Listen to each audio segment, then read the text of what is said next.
Louisiana beer reviews. Silver Thunder Malt Liquor.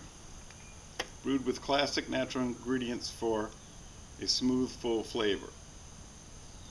Those ingredients would be water, barley malt, corn, more than likely yellow corn grits, and hops. This was introduced who knows when.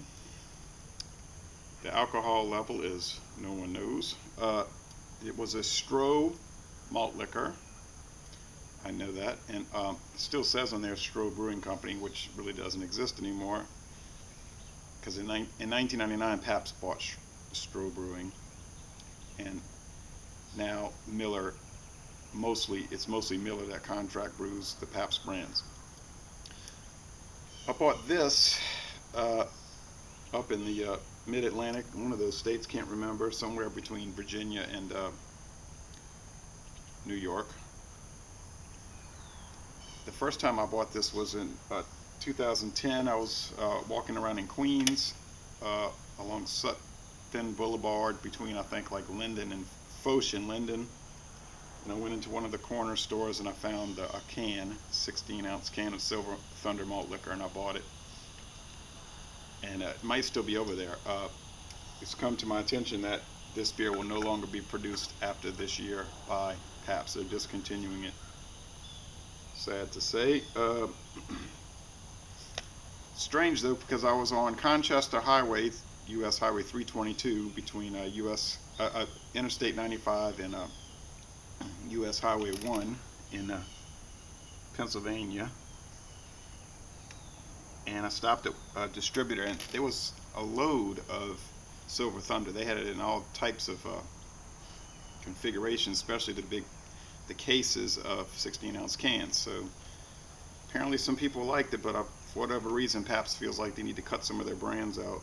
Also Big Bear malt liquor, they already got rid of Iceman. Well, this malt liquor gets a poor score on Beer Advocate, but with only 16 ratings. A 1 out of 100 on Rate Beer, no shock there. A 29 out of 100 for the style, only 40 ratings, and a very fine score on the beer in me. It's not widely available if there's so few scores. It's never been sold in Louisiana that I've been able to, that I can tell, and I've rarely ever seen it. So anyway, let's check it out. I had it in the freezer. Oh, I got ants biting me. That's not good. I had it in the freezer. Just a plain silver cap, nothing to look at.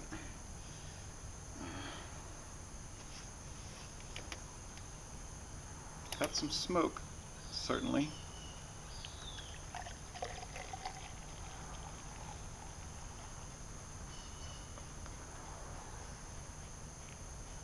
You know, Pabst, they have a large array of malt liquors available.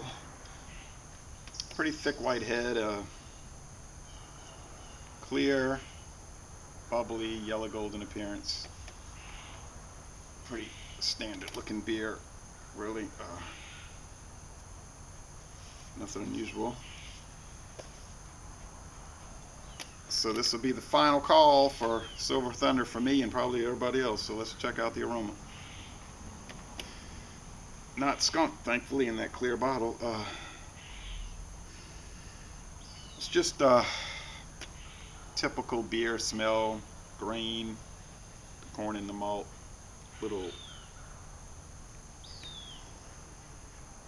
bit of a zing to it. You get these standardized malt liquors, they all pretty much smell the same, and I'm figuring the alcohol content's probably somewhere between 5.5 and 6, probably more like 6% ABV.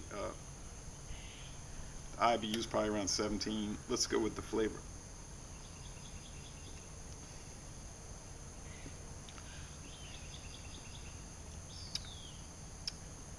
Sweet, grain,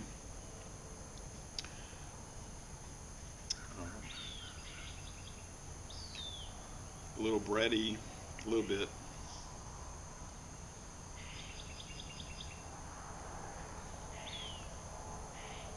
A light and watery mouthfeel and a crisp, clean, refreshing, and fairly dry finish, and the drinkability is very good. If you want a standard American style adjunct lager with elevated alcohol, which is all a malt liquor is, then you should like it. I mean, it'd probably go well with a ham sandwich with American cheese on it, potato chips. Go very well with pizza, hot dogs, and chili, stuff like that. You'd want to have it ice cold. I mean, get as close to zero to freezing as you can, and I think you'll do fine with it. You better get your hands on it soon, though, and if you want to try it, for it's a gone pecan, nice lacing.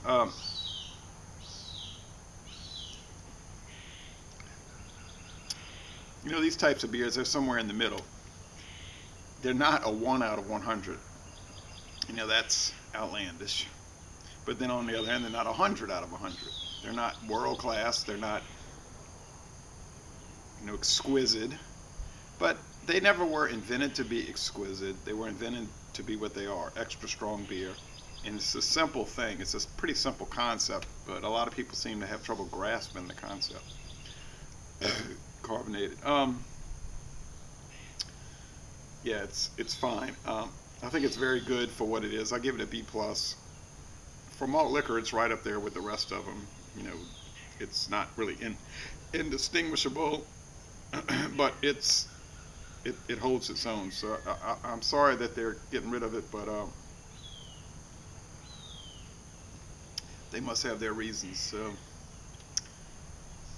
les bon temps roulés. This is a very good beer. It's enjoyable. I'm liking it. So I'm gonna end this review, and I'm glad I got the bottle and the can for the collection. And I'm gonna end this review by saying, y'all come on down to southeastern Louisiana.